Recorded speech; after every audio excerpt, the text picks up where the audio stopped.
It's been 3 weeks now since Hurricane Dorian made its presence felt in the northern Bahamas, destroying homes and everything in its path.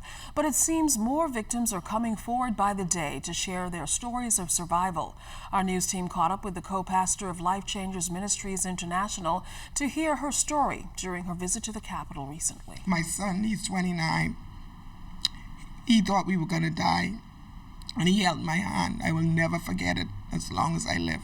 He said, "Mommy, we ain't dying like this." And when he said that, about a couple minutes after that, the water sucked back out into the ocean. It was after these strong words uttered by her son that Pastor Carmen Cornish realized that it was a life or death situation for her and her family when Hurricane Dorian came like a thief in the day, ripping off portions of her roof and bringing with it strong storm surges and king tides that moved at a rapid pace through the island of Abaco. I told my husband, I said, the satellite just snapped. And he got up, and when he got up, we recognized it was not the satellite. The whole roof on one side of our house had snapped. And it just started, everything started coming off. The roof was coming off. We tried to move into the front room area. When we moved into that area, a tornado hit the back of our house. When the tornado hit, the same time as the tornado, a surge came and pushed our front door out. And the ocean actually came to our house. The water was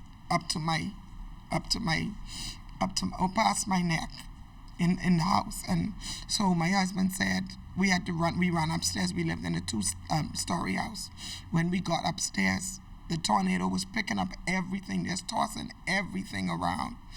But the water continued to rise. Standing only at about 5 feet and with no swimming experience, Pastor Cornish says when her husband summoned her to get out of the house, she had to swim for her life. While we were swimming, I could see things moving in the water. And I asked my husband, I said, "What's that?" He said, "Honey, just keep on swimming." My hand. And I couldn't swim. I learned how to swim during the hurricane. And we kept swimming. We swam for about 2 miles. We thought that we could get in our car. We left our cars packed, the three of them side by side. But that hurricane took my son's car and threw his car over the top of our car to another side. But the hurricane experience for Pastor Cornish and her family got even worse. We walked a couple of minutes more. We saw a gentleman that we knew. And he said, "Y'all come, what y'all doing? The hurricane ain't over. Come inside." And we went inside his house. Under 2 minutes, I saw the door shaking. That hurricane was just shaking. He had 2 double glass doors. That hurricane sucked those doors out, took off all the roof of his house.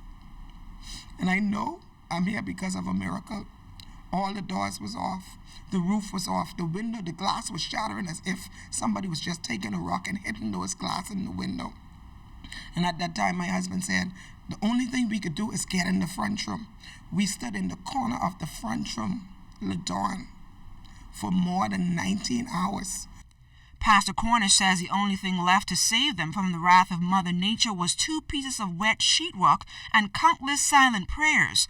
While it's a testimony she will share until she dies, Pastor Cornish encouraged Bahamians in affected areas to always heed to evacuation warnings. I wouldn't want my enemy to experience a hurricane like that. And for those that are watching or listening, whenever there's a warning, we must heed the warning. We must pay attention to whatever the weathermen are saying, because a hurricane is nothing to play with.